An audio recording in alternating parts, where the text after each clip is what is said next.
join us in the salute to the nation's flag.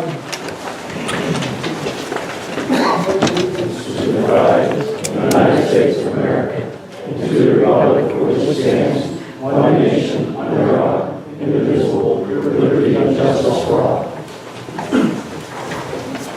I was in a high school classroom one time where I heard a teacher, there was 500 students in the class. That's how he always got their attention.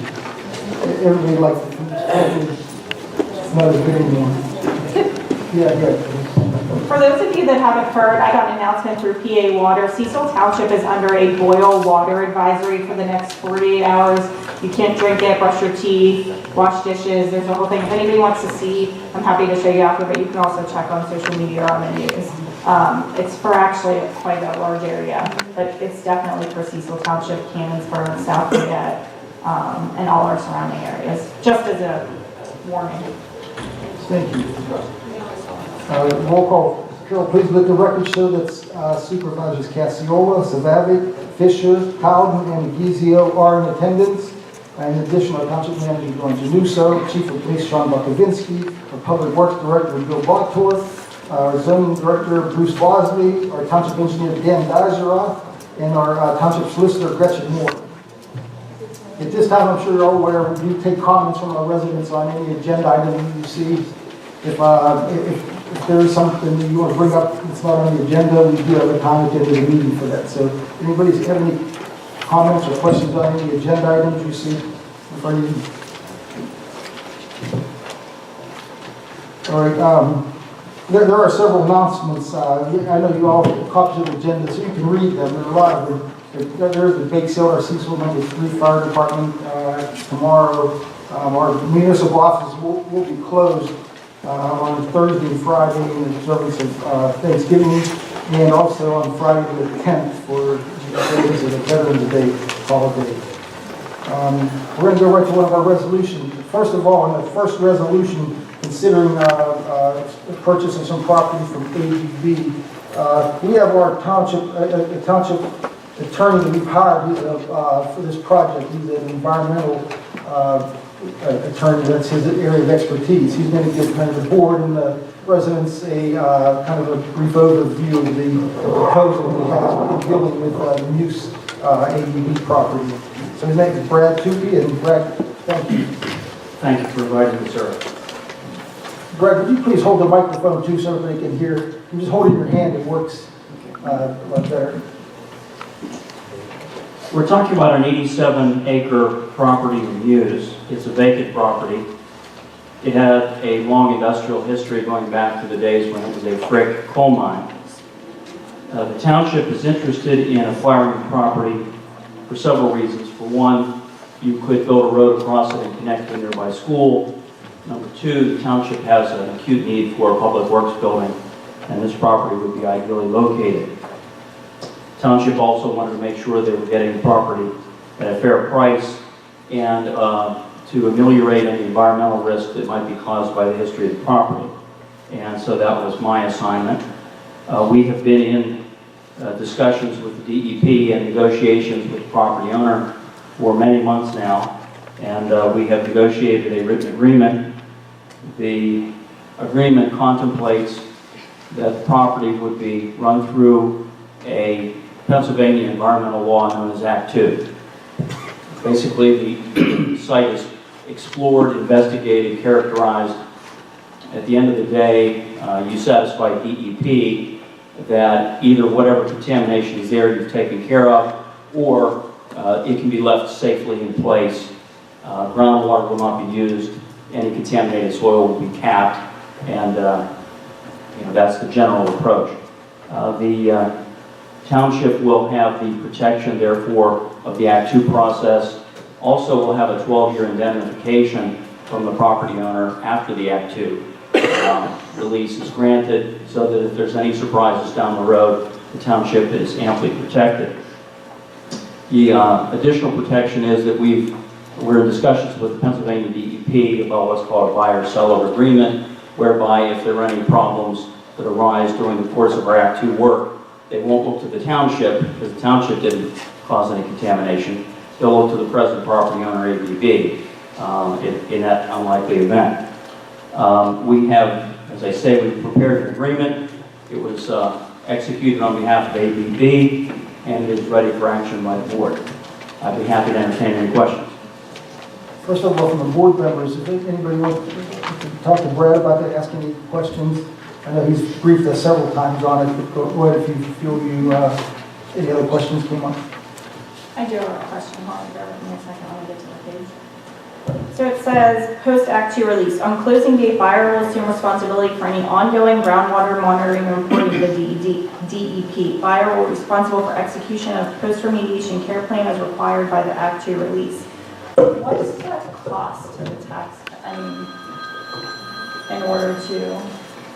Well, Cindy, before he answers that, Brad, would you tell him about the agreement of the purchase price and the amounts and things like that, how the capital, what costs are all included in that, whether it's spent or not? I'm happy to discuss that. The purchase price that the township will be paying will be the cost of services required to take the property through the Act 2 process. We would estimate that cost at about $300,000, but that cost will be defrayed to some extent by grants that we can obtain from state and federal agencies. So we expect it to be less than that. Under no circumstances can it be higher than $450,000, which we don't expect to spend, but if it did hit that cap, any expenditure above that would be ABB's responsibility. So the maximum township exposure is $450,000. I understand that the appraisal of the property was considerably more than those numbers. So the township is getting a good economic bargain. And to respond to your question, Supervisor Fisher, the ongoing maintenance costs are about $10,000 a year. They're pretty modest. Is that in addition to the $450,000, or that is included in the $450,000? It's in addition, but it's not expected to go on indefinitely because ABB has been doing monitoring all along, and so it will only be a limited period of time. How many years DEP will require, that I couldn't tell you. So the next part, it says Act 2 work. Buyer shall be responsible for conducting all necessary investigation, characterization, remediation, and reporting activities on the land to obtain Act 2 release from the DEP. Who from we would have to hire somebody to do that? Yes, the township engineer, Mr. Pizaroff, will be working with a company called American Geosciences, who has tremendous experience in doing Act 2 work. Does that cost, is that included in the 450 or that's in? Yes, no, that's what the 450 is for. If somebody else wants to ask a question while I'm looking for the next thing. Anybody else on the board, first of all? I'm sorry? I said, anybody else on the board? So now I'm going to go to the audience now when you look up your questions. Yeah. Anybody in the residents have any comments or questions about it? Yes. Isn't there a lot of contamination on that property? Historically, there was. Some areas have already been cleaned up. We will take it step by step and investigate so that we know whatever is still there. And then the whole process of Act 2 is designed to give you a release from that liability. You disclose it to the DEP, you tell them whether you're actually going to take it out of the ground or whether you're going to cap it over. They give you an approval for that, and then you show them you've done the necessary work, and you get a release from liability from DEP. What kind of stuff was there? Well, there was coal waste. There was a solvents recovery factory that operated for a number of decades. But most of that has already been cleaned up by ABB. There's been cleanup work and attention to this property going back to the 1980s. No other kind of contamination? I couldn't give you the list of chemicals off the top of my head. There has been substantial contamination on the property. Much of it's already been addressed. Whatever remains will be addressed under the Act 2 process. That's what Mr. Dajov's company would do, that they're talking about. They would go and drill and do more drilling and testing to try to find anything that's there. Mr. Trujillo, isn't there, and I can't find it in here, but I know I read it somewhere, that there's limitations on what we can utilize that property for? So, It's for non-industrial use. You couldn't build houses there, you couldn't, Couldn't use it do for recreational recreation. facilities, for example. Because in order to meet the DEP requirements for those kind of uses, you'd end up spending considerably more money to meet more stringent environmental requirements. And ABB wasn't willing to negotiate on those terms because that would raise the chance that the expenditures would go above the 450 cap of the township's expenditures and then get into their pocket. I have concerns about, if we can't put recreation and we can't put homes, how is it safe for our public works employees to be there working all day, every day, 5 days a week? That's a fair question. There are various techniques that can be used to cap the property to make sure that any contaminants that remain are safely underground. For example, pavement, building to building, and then there are vapor barriers that are often built underneath the building to keep any gases that are underground from entering the building. So that is all taken care of in the course of the Act 2 process, supervised by DEP, of course. Well, around the building, but it's 80 acres. Even if we built the Taj Mahal Public Works buildings, we're not going to build 80 acres worth of a building. Well, that's true. The development of the property down the road is, unknown to me. I don't know exactly how it's going to be used, but the theory of the Act 2 release is that once you obtain it, you have no liability for any contamination that's been disclosed to the agency. So to the agency, the DEP's perspective, the property is clean and it returns to full market value. So theoretically, the risks that you're worried about have been ameliorated by this process.